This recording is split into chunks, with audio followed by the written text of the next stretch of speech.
na lamang ang natitirang pamilya ko na maaaring magpatakbo ng negosyo. Hoy! Nasaan na kayo, ha?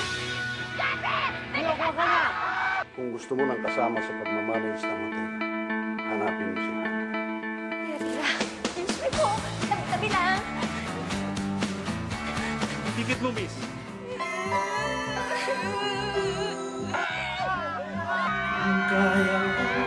Chapter po! My love! Ay, sorry! My love! Ay! I've got sunshine on a cloudy day. Wag po. Wag po dito. Marami po kasing tao. Kailangan kita para magpunta ng pizza niyo. Ha? Hindi niyo po ako halikan? Ba't kita halikan?